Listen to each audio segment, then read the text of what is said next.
This is St Nicholas Church in Rattlesden. It's an absolutely beautiful village, about 4 miles from Stowmarket. Its village sign has a pair of whalebones on it, which used to span the River Rat. They've been taken away now. I'm not sure where they are. It's in a kind of valley, so the views around here are really lovely. It's got a spire, as you can see. I think most of the glass in this church is 20th century, but there's a rood screen inside which is constructed in the 1900s from a medieval fragment. It also has a grand chancel. The Kimball family, there's a plaque on the North Aisle. They sailed to New England in 1634.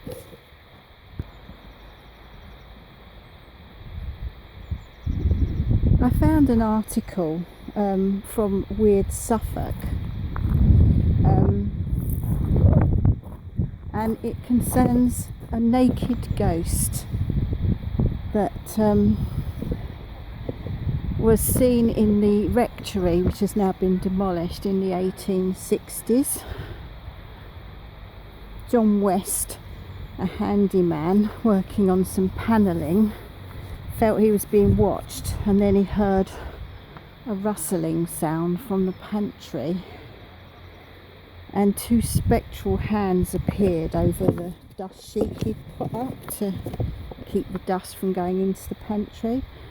And then a moment later there was a low eerie whistle, and then a spectral head appeared between the hands on the top of the dust sheet, and then another low eerie whistle, and then the dust sheet fell down.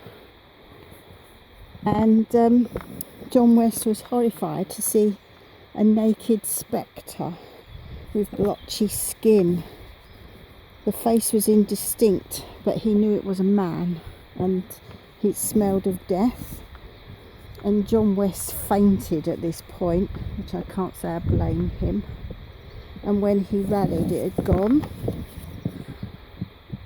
Now, I don't know if it's true or not, but apparently a rector was buried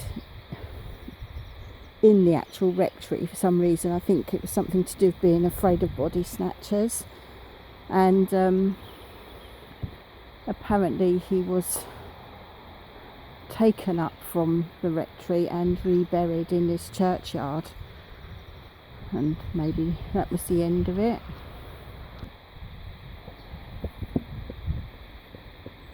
I've got a book here which I just got, Witches of Suffolk by Pip and Joy Wright, and it has a story about some Rattlesden witch trials in it. And it says here that Matthew Hopkins, the Witchfinder General, picked on the most vulnerable members of society, and that the parish records from here make this clear. 4 of the 5 indicted for witchcraft in 1645 had been in receipt of parish relief in 1643.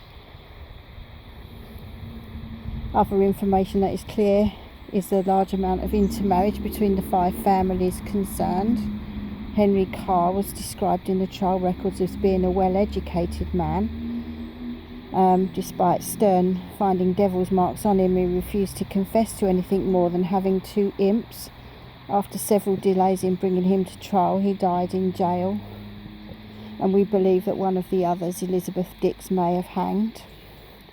In the case of Mirabel Bedford, there are several relevant entries in the overseer's accounts, including mention of money being paid for the care of her children.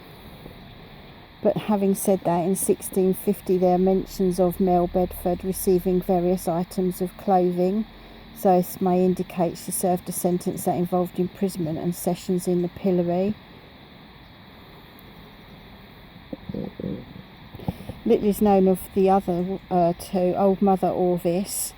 We don't know what happened to her, but members of her family had served as church wardens for the parish around this time. John Scarpe appears to have died in 1646, having been married 3 times, and he left a will. He was a sick man before his arrest and probably died in jail. His surviving wife and children appear to have left Rattlesden and may have found themselves more welcome in nearby Felsham, where other family members lived.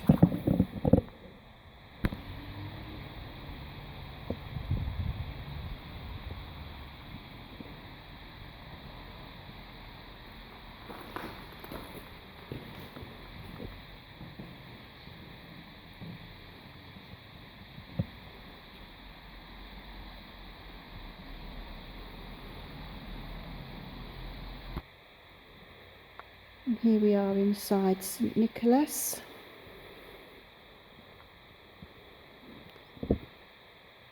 There is the rood screen, which was reconstructed from fragments of the medieval rood screen. The glass is mostly 20th century.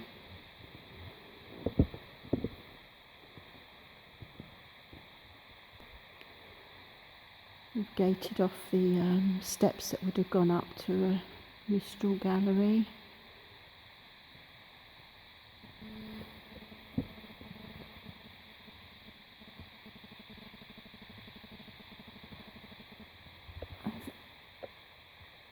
Angels in the roof there as well.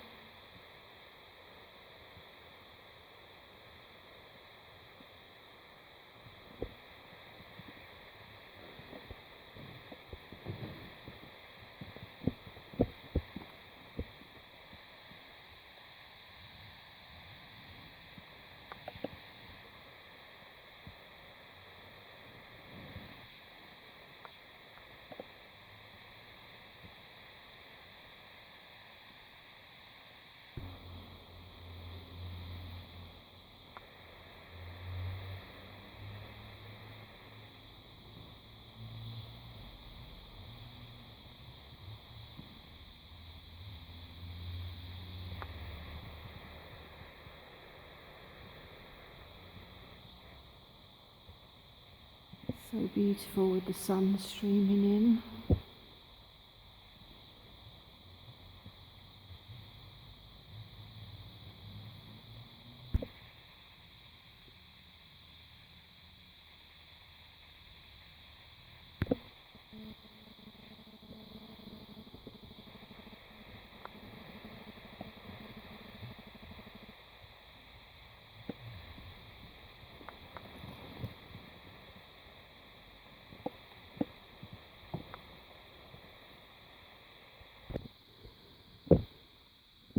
St Nicholas Church, Rattlesden.